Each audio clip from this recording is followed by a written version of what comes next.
주 안에서 만나게 됨을 다시 감사드립니다. 우리 옆 사람과 함께 인사 나누겠습니다. 참 잘 오셨습니다. 당신을 사랑하고 축복합니다.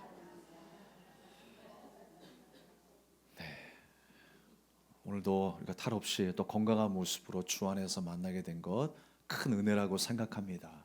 감사와 찬양을 하나님 앞에 올려드립니다. 오늘도 주님 안에서 평안하시고 기뻐하시는 날 되시기를 축복합니다. 놀라 크게 두려워하니라 라는 제목으로 함께 은혜를 나누고자 합니다. 여러분은 평소 괴물하게 되면 어떤 형상을 떠올립니까? 한번 여러분들이 상상할 수 있는 모든 생각들을 동원해서 괴물의 형상을 한번 상상해 보십시오. 어떤 모습일까요? 우리 영상 괴물이라고 하는 그 영화에 나오는 그 괴물을 좀 확인해 보겠습니다. 영상을 잠깐 보고 돌아오겠습니다.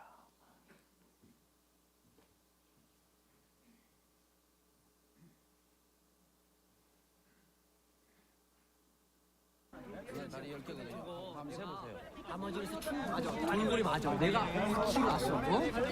가자. 또 나올 줄 모르잖아.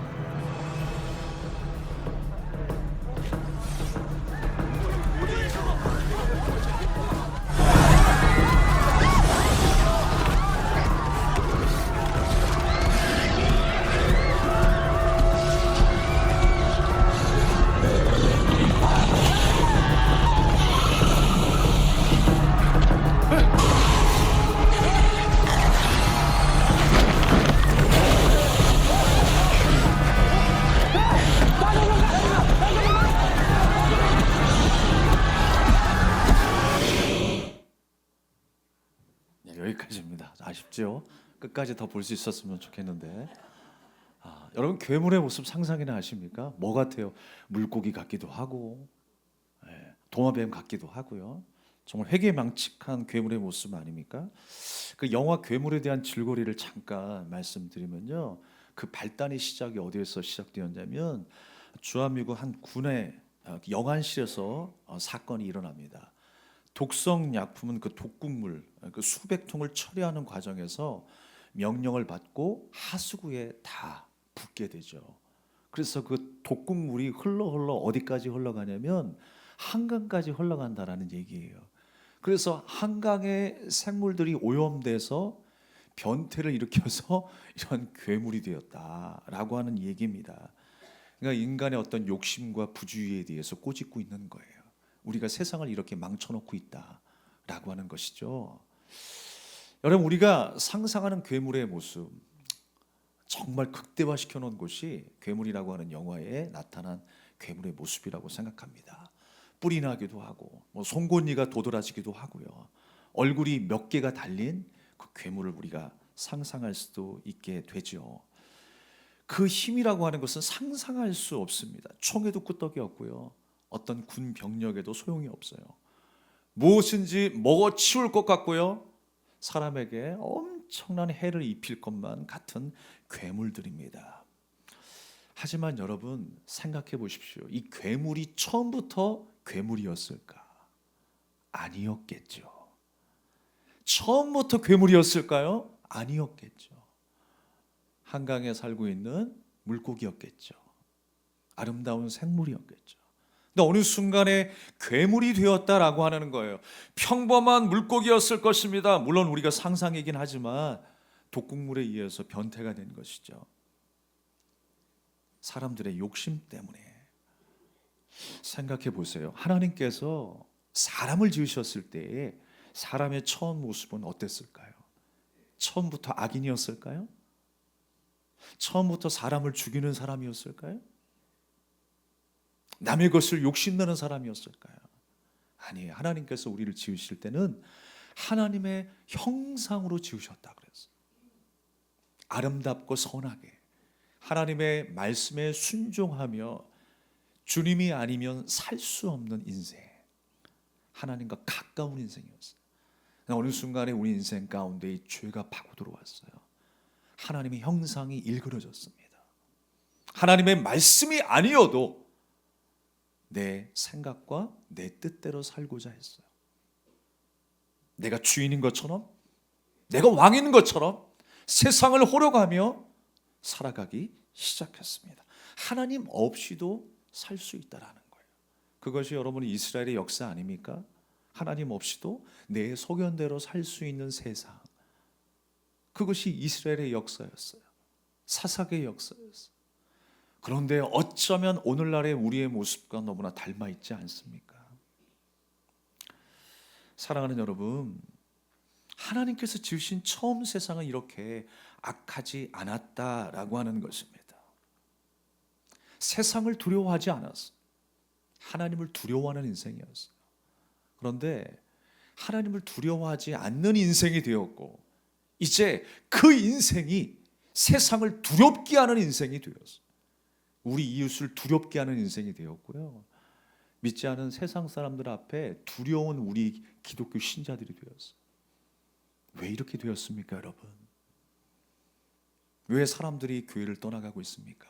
왜 2030들이 신앙생활을 하지 않고 있습니까? 먼저 믿은 우리가 다시 한번 하나님 앞에 바로 서야 할 줄로 믿습니다. 하나님의 말씀 앞에 제대로 순종하는 성도의 모습으로 돌아가야 하는 것이죠. 껍데기만 있는 우리의 인생이 아니라 우리의 중심을 보신 하나님 앞에 그야말로 우리의 중심을 하나님 앞에 올려드릴 수 있는 예배, 신앙생활이 돼야 할 줄로 믿습니다. 그래서 우리는요, 자칫 잘못하면 이웃에게 두려운 존재가 될 수 있어요. 왜 우리가 두려운 존재가 되어야 됩니까? 하나님의 말씀을 떠나서 우리가 괴물이 되어버리면, 하나님의 말씀에 불순종하는 괴물이 되어버리면 우리는 세상 앞에 두려운 존재가 된다니까요. 오늘 본문에 나타난 골리앗처럼. 골리앗이 어떤 사람입니까? 세상 사람의 전형적인 모습이 바로 골리앗 같은 모습이에요. 하나님을 떠나서 하나님 없이도 자기의 힘을 자랑하며 살아가는 그 한 사람, 그 사람이 바로 골리앗이죠. 그런데 여러분, 그 골리앗이 많은 이스라엘 백성들에게 두려움의 대상이 되고 있어요. 하나님을 떠난 인생이 그런 인생이라는 거예요. 여러분, 우리의 마음이 하나님을 떠나지 않기를 원합니다. 우리가 하나님 앞에 사랑받는 존재로 지음을 받았어요. 그리고 또한 사랑받는 존재가 되도록 우리를 이 땅에 보내신 거예요. 교회에 삼으시고 하나님의 제자로 삼으신 줄로 믿습니다. 그래서 우리는요, 세상 앞에서도 두려운 존재가 되면 안 돼요. 사랑받는 존재가 되셔야 됩니다. 우리 옆 사람과 함께 인사 나누겠습니다. 당신은 사랑받는 존재입니다. 네, 맞습니다. 우리가 과거 우리가 그런 찬양으로 축복했잖아요. 당신은 사랑받기 위해 태어난 사람이라. 주님께서 우리를 사랑의 존재로 만드셨는데 두려운 존재가 되면 되겠습니까? 비결은요, 하나님을 더 가까이 하는 데 있어요. 우리가 하나님을 더 사랑하고 더 가까이 할수록, 하나님의 말씀을 가까이 할수록 우리의 삶은 하나님의 사랑으로 충만하게 될 것입니다. 세상 앞에 두려운 존재로 사는 것이 아니라 사랑받는 존재로 살 줄 믿습니다. 오늘 본문에 등장하는 골리의 모습을 우리가 생각해 보면 여러분 어떻게 상상하십니까? 평범한 사람과는 전혀 다른 모습 같죠. 근데 가만히 생각해 보면 그도 한 사람이에요. 근데 그가 가지고 있는 게 대단해요. 그의 키는 3m가 넘었어요. 그리고 그가 가지고 있는 무기는요, 범접할 수 없는 무기였습니다. 그가 입고 있는 갑옷, 범접할 수 없는 갑옷이었습니다. 사실 그거 다 벗겨놓으면 연약한 한 사람 아닙니까? 그런데 이스라엘 백성들은 그의 그 모습, 겉모습만 보고 두려워하고 있어요. 결국 나중에 여러분, 하나님께서 그를 어떻게 쓰러뜨리세요? 사람의 힘으로 쓰러뜨리십니까? 하나님의 그 전능하심으로 쓰러뜨리십니까? 하나님의 전능하심으로 쓰러뜨리는 거예요. 다윗이라고 하는 한 소년의 물맷돌 하나에 골리앗은 쓰러지고 말았습니다. 그래서 이름이 골리앗인가 봐요. 골리앗 하는 순간에 그냥 죽임을 당했어요. 하찮은 존재라는 거예요. 골리앗에게 있어서 갑옷을 빼앗으면, 골리앗에게서 검을 빼앗으면 그가 키가 작았으면 사실 힘을 쓸 수 있는 것이 없어요. 그렇게 연약한 존재예요. 그 사람을 보고 이스라엘 백성들은 두려워하고 있습니다. 블레셋 군대를 보면서 두려워하고 있습니다. 근데 사실 여러분 생각해 보면 그 골리앗의 외모보다 더 괴물 같은 것은 무엇이냐면 그가 하는 말에서 우리는 더 악마 같은 요소를 발견할 수가 있습니다. 이스라엘은 골리앗을 두려워하기보다 이스라엘을 조롱하고 하나님을 모욕하는 그 골리앗을 보면서 분개해야 됐습니다. 두려움이 아니라 분노로 골리앗과 함께 싸워야 되었어요. 사실 이 골리앗의 그 조롱과 모욕을 보면 더 하나님 앞에서 괴물이 되어가는 모습을 볼 수가 있습니다. 오늘 8절 말씀에 보면요, 이런 말씀이 있어요. 그가 서서 이스라엘 군대를 향하여 외쳐 이르되 너희가 어찌하여 나와서 전열을 벌였느냐? 나는 블레셋 사람이 아니며 너희는 사울의 신복이 아니냐? 너희는 한 사람을 택하여 내게로 내려 보내라 라고 말합니다. 너희는 사울의 신복이 아니냐라고 하는 이 말에서 생각해 볼 수 있는 것은 무엇입니까? 너희는 사울의 종이 아니냐? 사울의 노예가 아니냐? 내가 누군지 아냐? 나는 이스라엘을 대표하는 사람들이야. 너희와 내가 싸우면 상대도 안 돼. 까불지 마. 이스라엘을 조롱하고 있는 거예요. 사울 왕을 조롱하고 있는 것입니다. 블레셋의 우월성을 과시하고 또 사울과 이스라엘의 군대를 모욕하고 있는 것입니다. 물론 싸움에서 이런 말들이 빈번하게 일어나겠죠. 당연히 평범한 대적의 말이라고 생각할 수 있습니다. 그러나 이 골리앗이 했던 이 말들을 다시 한번 우리가 생각해 보면 이 말의 뜻은 바로 이겁니다. 자신은 하나님의 백성이 아니라는 거예요. 나는 하나님과 상관없다라고 하는 거예요. 그러나 나는 블레셋의 모든 힘을 대표하는 가장 강한 한 사람이야. 하나님 없이도 잘 나가는 사람이야. 나는 세상을 호령할 수 있는 사람이야 라고 골리앗이 지금 우뚝 서 있는 거예요. 그 모습을 보고 이스라엘은 두려워했다라고 하는 것입니다. 그러면서 한 사람을 내게 보내라라고 하는 것이죠. 내가 그 한 사람과 싸우겠다. 만약에 너희가 이기게 되면 우리가 너희의 종이 될 것이고 내가 이기게 되면 너희가 나의 종이 될 것이다 라고 말을 하였습니다. 이 말에 사울과 온 이스라엘은 크게 놀랐다고 그랬어요. 우리는 골리앗을 생각할 때 막연히 대적의 한 사람으로, 괴물 같은 한 사람으로만 생각을 합니다. 이 말뜻은 뭐냐면 우리가 일상생활 속에서 신앙생활을 하면서도요, 큰 어려움과 난관들을 만났을 때, 시험을 당하게 됐을 때에 그것을 해결하는 데에만 급급하다는 것을 생각하게 돼요. 골리앗 같은 문제를 또 만납니다. 그러면 하나님께서 왜 골리앗을 만나게 했는지를 좀 생각하고 하나님 앞에서 다시 한번 나를 점검할 수 있는 신앙이 돼야 되는데, 큰 문제를 만났고 그 문제 잘 해결하고 또 잊어버리고 또 하나님 앞에 나와 기도하고 그 문제 해결하고 잊어버리고 이런 생활들을 반복하게 된다는 거예요. 우리 앞에 수많은 어려움들이 뭐라고 했어요? 나를 연단하시기 위한 하나님의 과정이라고 그랬습니다. 주님께서 왜 골리앗을 만나게 하셨을까요? 사실 골리앗의 그 모습은요, 사울의 모습과 같은 거예요. 이스라엘의 모습과 같았어요. 골리앗을 보면서 자신을 되돌아볼 수 있는 시간이 되어야 했던 거죠. 사울은 하나님의 말씀을 저버리고 불순종하여서 결국에는 하나님께서 사울 왕을 버리시죠. 그러면서 하나님의 영이 떠나게 되었을 때 사울 왕은 점점 괴물이 되어갔습니다. 악신이 임하게 되었습니다. 그때 여러분, 다윗이 그 앞에서 수금을 타게 될 때 그 악신이 물러가고 사울이 회복되어 있지 않습니까?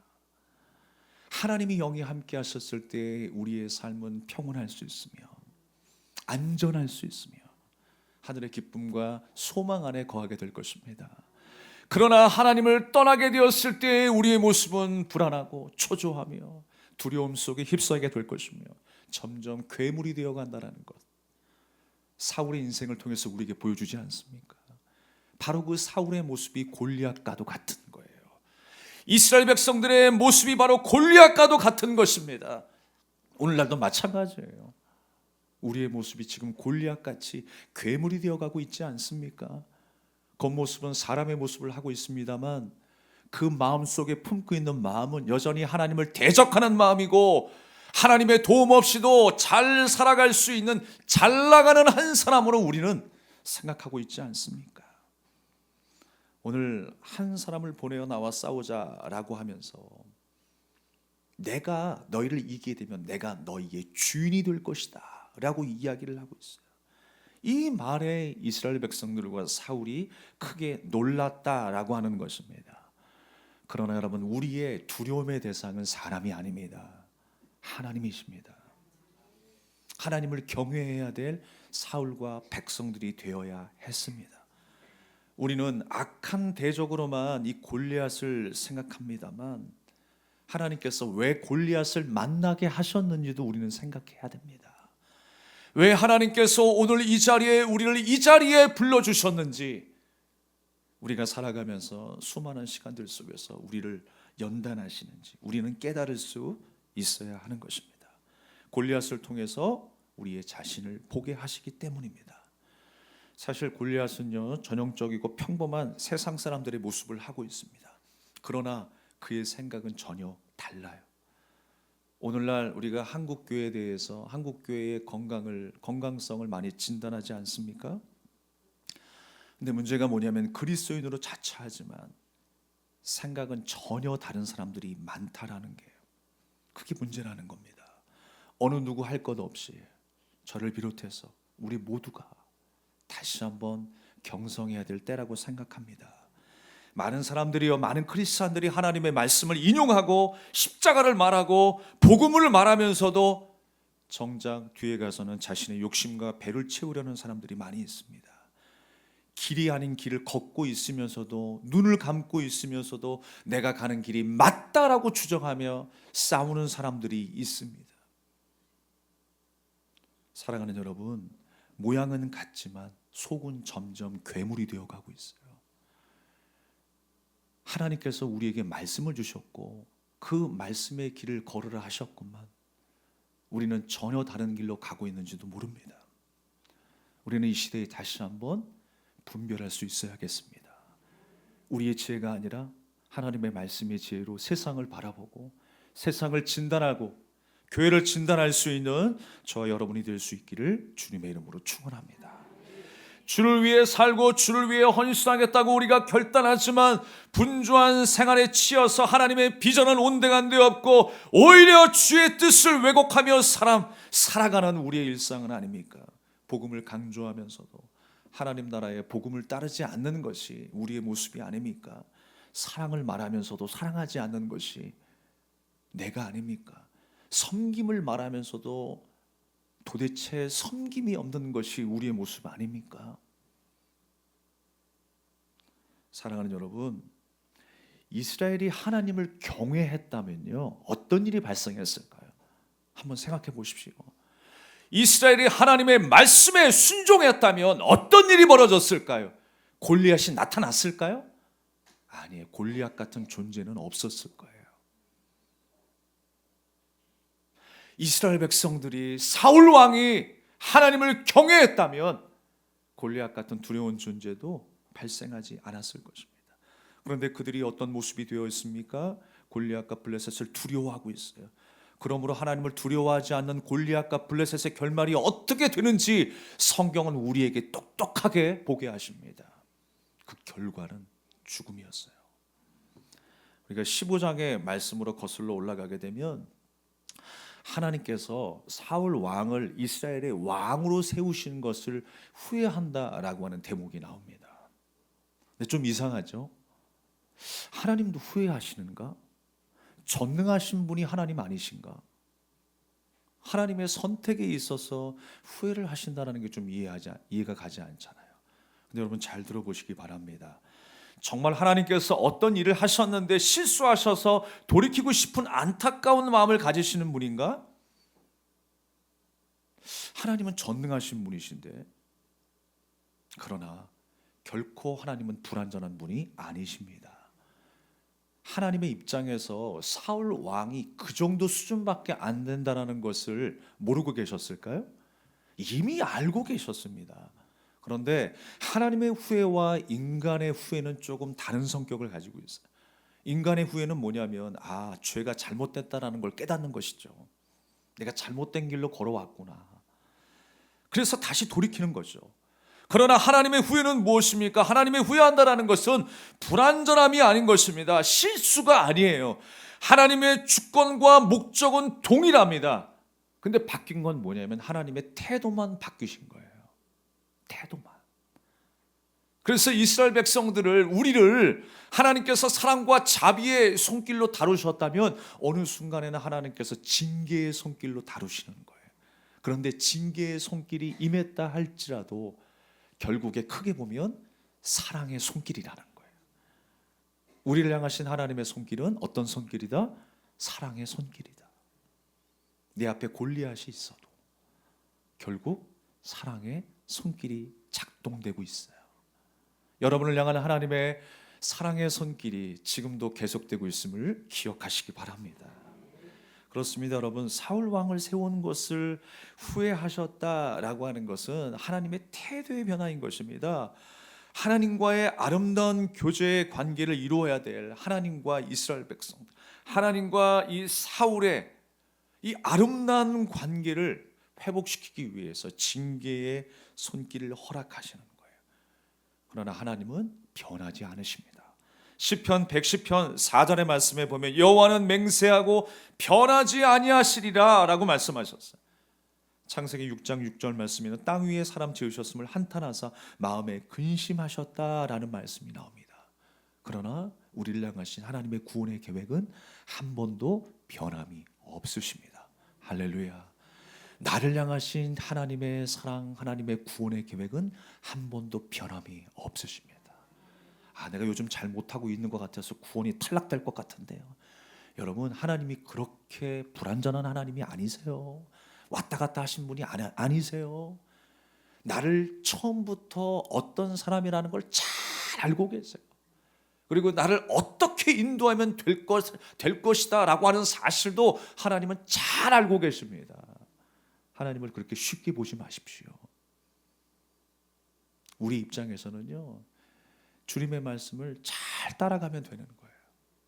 하나님의 말씀에 순종하며 살아가면 되는 것입니다. 그래서 여러분, 사울은요 아말렉과의 싸움에서 결정적인 실수를 하죠. 결정적인 실수를 해요. 사실 지금까지 모든 이스라엘의 일들은요 하나님이 이루셨잖아요. 하나님께서 도우셨고 먹이셨고 보호하셨어요. 그런데 어느 순간에요 이 사울이 하나님을 두려워하기보다 사람을 두려워하기 시작합니다. 전쟁을 하는데 아말렉과의 전쟁에서 하나님이 뭐라고 말씀하셨냐면 그들의 모든 소와 양과 모든 것들을 다 진멸하라라고 말씀하셨어요. 그런데 사람들의 성화에 좀 남길 것은 남겨라라고 얘기를 하는 거예요. 좋은 양, 좋은 소, 야 우리 재산으로 좀 남기자라고 이야기를. 그 소리에 이 사울이 두려워하기 시작합니다. 그래서 다 진멸하지 않고 좋은 것은 남겼어요. 그랬더니 사무엘 선지자가 뭐라고 이야기합니까? 하나님께서 책망하신다라는 거예요. 하나님께서 심판하실 것이다라고 얘기를 하세요. 그랬더니 여러 가지 핑계를 듭니다.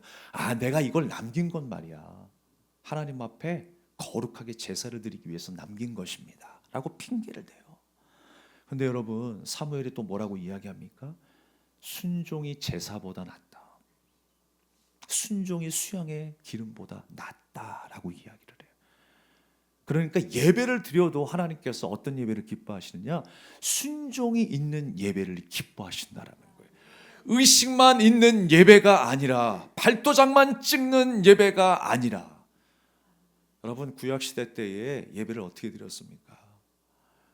번제를 드리고 성소로 들어가고 지성소로 들어가서 어린 양의 그 피 부음이 있는 그 향기로 말미암아 하나님 앞에 올려드렸던 그 예배, 그게 진짜 예배이죠. 성전 마당만 밟는 예배가 아니라 지성소로 들어가서 하나님의 임재를 경험하는 예배, 우리의 삶을 드리고 우리의 인격을 드리고 우리의 중심을 드릴 수 있는 그 예배를 하나님께서 기뻐 받으신다라는 거예요. 순종이 제사보다 낫다라고 하는 거예요. 그런데 사울은 하나님 앞에 온전히 순종하지 않았어요. 그래서 결과가 무엇입니까? 하나님의 말씀을 저버리고 불순종했던 그 사울을 하나님께서 후회하셨다라고 말씀하셨어요. 내가 왕으로 세운 것을 후회한다라고 말씀하셨어요. 사랑하는 여러분, 이 사울은 하나님을 두려워하는 사람이 아니라 이제 백성들을 두려워하는 사람으로 전락하게 된 거예요. 하나님의 말씀에 청종하기보다 사람의 말에 청종하는 사람으로 전락하게 되었어요. 결과는 여호와께서 왕을 버리셨어요. 그리고 이스라엘의 왕이 되지 못하게 하셨다라고 성경은 기록하고 있는 것입니다. 사랑하는 여러분, 그때 전심으로 회개하면 어땠을까요? 전심으로 하나님 앞에 통회하며 옷을 찢고 하나님 앞에 회개했으면 어땠을까요? 그런데요, 이 사울은 또 온전한 마음으로 회개하지 않습니다. 사무엘 앞에서, 이스라엘 앞에서 나를 높이사라고 이야기를 해요. 나와 함께 돌아가서 여호와께 경배하게 해달라고 간청을 합니다.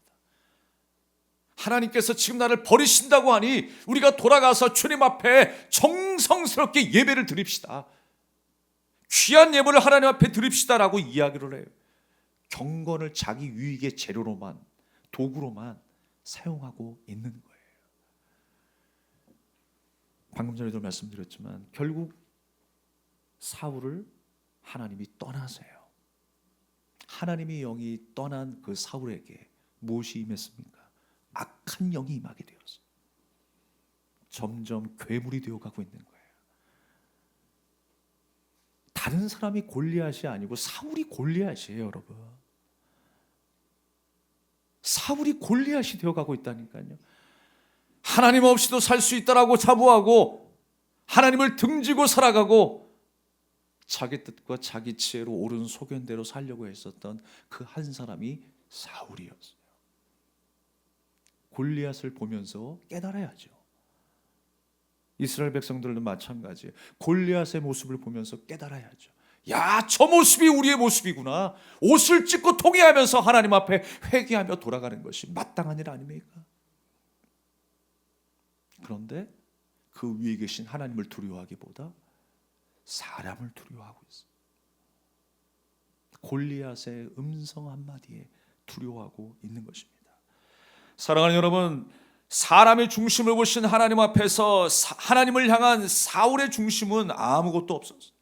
16장 14절 말씀에 보면 여호와의 영이 사울에게서 떠나고 여호와께서 부리시는 악령이 그를 번뇌하게 한지라 라고 기록하고 있습니다. 여기서 여러분 번뇌하게 했다라고 하는 말씀, 이 바트라고 하는 단어는요 어떤 뜻이냐면 두렵게 만들다라는 뜻이에요. 여기도 두렵다라는 말이 나와요. 하나님을 떠난 인생은 두려워할 수밖에 없습니다. 하나님의 말씀을 양식으로 삼지 않는 사람은 세상의 모든 일들이 두려울 수밖에 없는 거예요. 사울은 어느새 하나님을 떠난 괴물이 되어 있었습니다. 내가 주인이 되어 살아가는 인생, 하나님의 형상을 잃어버리는 인생, 모든 것이 두려움투성이었어요. 하나님을 떠난 인생이 어떤 인생이라고요? 번뇌하는 인생이다. 두려움으로 가득한 인생이다 라고 하는 것입니다. 모든 일에 두려울 수밖에 없어요. 사실 여러분 살아가는 자체가 우리가 두렵다라고 당연하게 생각할 수 있겠지만요, 우리가 정말 좁게는, 당장의 좁게는 어떤 일을 두려워하게 됩니까? 기침 때문에 고민하시는 분들이 많이 계시죠. 예, 기침 때문에 엄청 고생하신 분들이 우리 베델교회에 참 많이 계세요. 예, 그래서 예배 가운데 사탕 드시는 거 다 알아요. 예, 맛있게 드십시오. 기침 때문에 고생을 한 사람은요, 또 이 한 판을 만났을 때 염려가 되는 거예요. 내가 이 기침 때문에 얼마나 고생했는데 약도 먹고 사탕도 먹고 한약도 다려 먹고 치료도 많이 받았는데, 간신히 나았는데 이 한파 때문에 또 기침이 생길까 봐 걱정하고 염려하는 거예요. 허리가 아픈 사람들은 어떻습니까? 내가 물리치료도 받고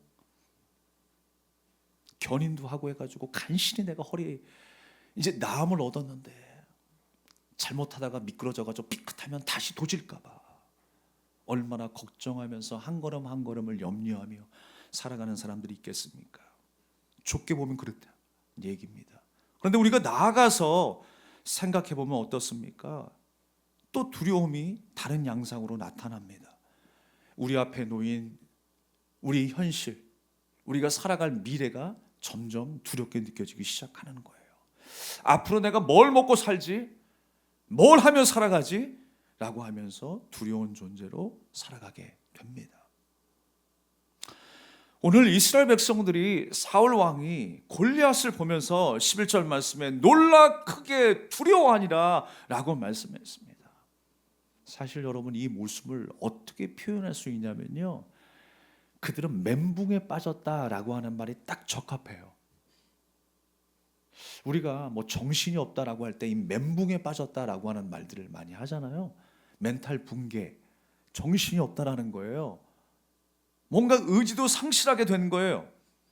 모든 것이 무너진 상태가 이 멘탈 붕괴, 멘붕이죠. 지금요, 사울 왕과 백성들의 마음이 그랬다라는 거예요. 놀랍다, 두려워한다 라고 하는 이 말 속의 의미는 무엇이냐면 모든 것이 부서졌다, 무너졌다, 파괴됐다라고 하는 뜻입니다. 지금 그 마음이요, 혼돈 속에 있는 거예요. 모든 것이 다 파괴된 거예요. 부서진 거예요. 하나님을 향한 믿음도 부서져 있습니다. 하나님께서 우리에게 주신 그 말씀에 대한 확신도 무너져 있습니다. 그래서 혼란을 겪고 있는 거예요. 두려움 속에 빠져 있는 거예요. 사랑하는 여러분, 그러므로 우리가 하나님을 떠나 있는 것은 두려움이 시작이 되는 것입니다. 하나님의 말씀을 떠나 있는 것은 두려움이 시작되는 순간이에요. 사랑하는 여러분, 날마다 하나님을 가까이 하실 수 있기를 주님의 이름으로 축원합니다.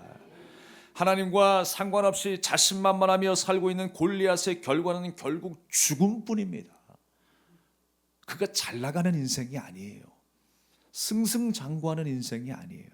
이스라엘을 회복시키기 위한 채찍에 불과했어요. 결국 그의 인생은 죽음으로 결말을 짓게 되는 것입니다.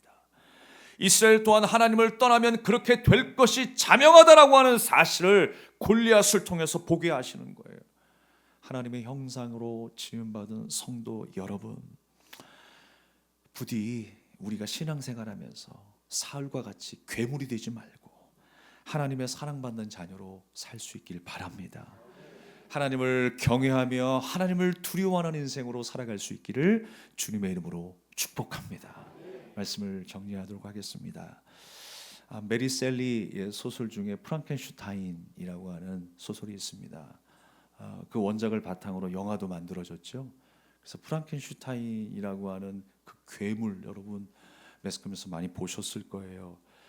이 프랑켄슈타인은 사실 박사의 이름입니다. 물리학자였던 그 프랑켄슈타인 박사가 야심차게 생명에 대한 창조를 연구하게 되었어요. 내가 새로운 생물을 창조하겠다. 소설이니까 상상이 곁들여진 것이죠. 그래서 수없는 연구를 합니다. 그리고 수없는 실패에도 해부실과 도살장에서 사체를 조합해가지고 드디어 자기가 원하는 생명체를 만들어내게 되었어요. 얼마나 야심찬 기대가 있었을까요? 야, 아름다운 생명체를 한번 만들어보자 라고 했습니다. 그래서 드디어 이제 생명체가 딱 탄생을 했는데 실망을 했어요. 괴물 같은 모습으로 등장을 했거든요. 그래서 이름도 지어주지 않아요. 이름이 없어요. 그냥 괴물인 거예요.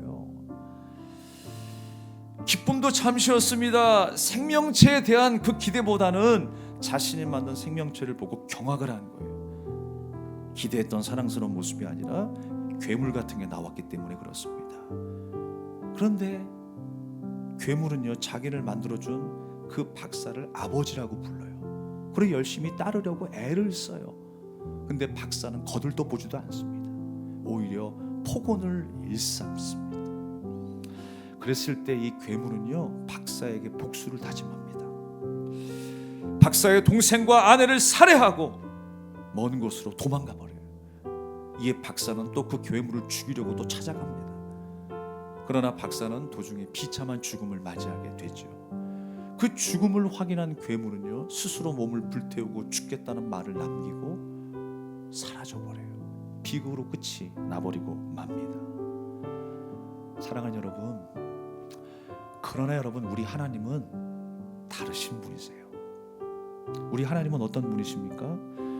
내 스스로가 하나님을 떠나 괴물이 되었어도 여전히 나를 찾으셔서 나를 안으시고 회복시키시는 하나님이세요. 나를 사랑하시는 하나님이세요.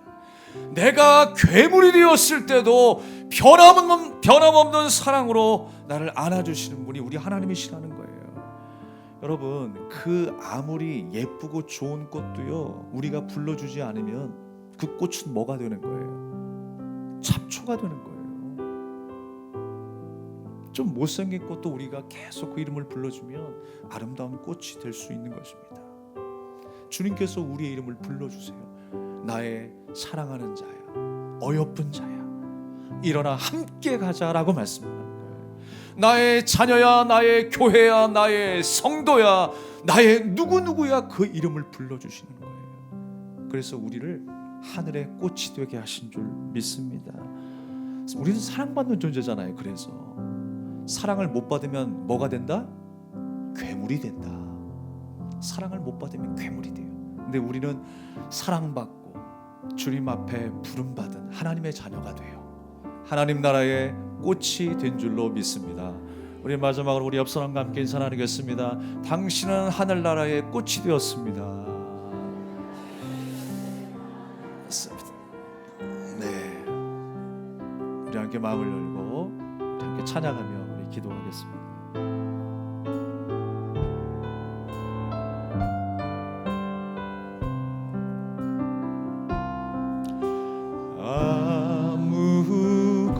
아무것도 두려워 말라. 주 나의 하나님이 지켜주시네. 놀라지 마라, 겁내지 마라. 주님 나를 지켜주시네. 아무것도 두려워 말라. 아무것도 두려워 말라. 주 나의 하나님이 지켜주시네. 놀라지 마라, 겁내지 마라. 주님 나를 지켜주시네. 내 맘이 힘에 겨워 지칠지라도 주님 나를 지켜주시네. 세상의 엄한 풍파 몰아칠 때도 주님 나를 지켜주시네. 주님은 나의 산성, 주님은 나의 요새, 주님은 나의 소망, 나의 힘이 되신 여호와. 아무것도 두려워 말라. 아무것도 두려워 말라. 주 나의 하나님이 지켜주시네. 놀라지 마라, 겁내지 마라. 주님 나를 지켜주시네. 세상의 힘에 겨워, 세상의 힘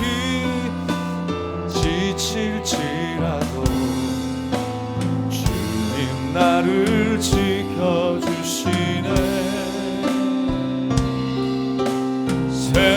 세상의 험한 풍파 몰아칠 때도 주님 나를 지켜주시네.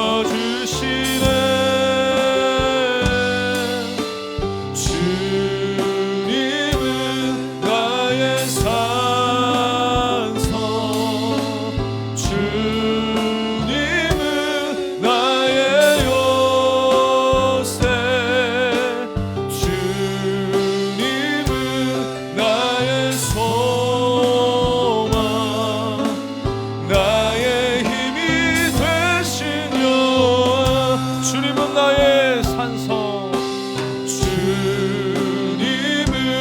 나의 산성, 주님은 나의 요새, 주님은 나의 소망, 나의 힘이 되신 여호와.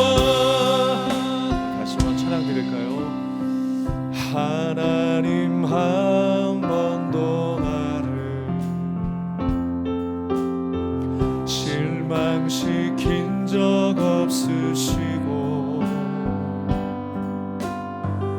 언제나 공평과 은혜로 나를 지키셨네. 지나온 모든 세월들, 지나온 모든 세월들 돌아보아도 그 어느 것 하나 주의 손길 안 미친 것 전혀 없네. 오 신실하신 주, 오 신실하신 주, 오 신실하신 주, 내 너를 떠나지도 않으리라, 내 너를 버리지도 않으리라. 약속하셨던 주님, 그 약속을 지키사 이후로도 영원토록 나를 지키시리라 확신하네. 지나온 모든 세월들, 지나온 모든 세월들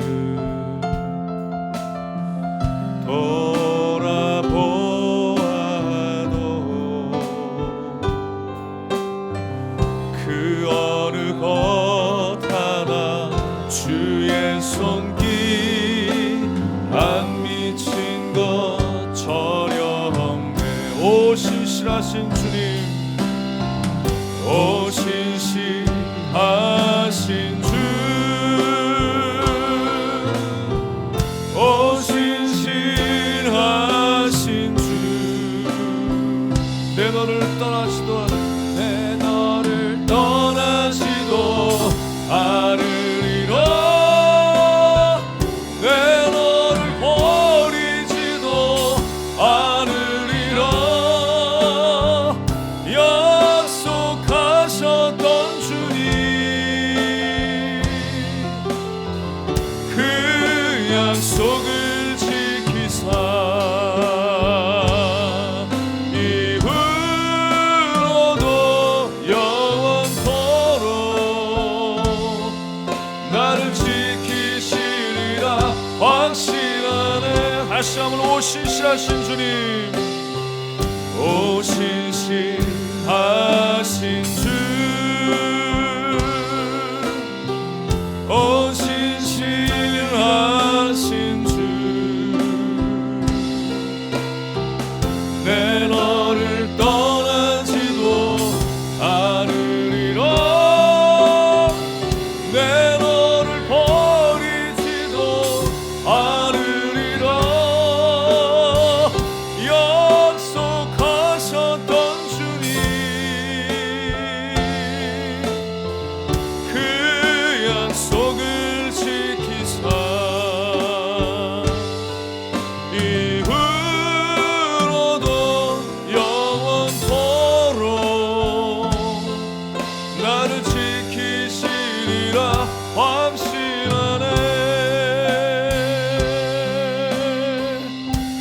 주신 말씀을 기억하면서 우리 합심하여 우리 기도하기를 원합니다.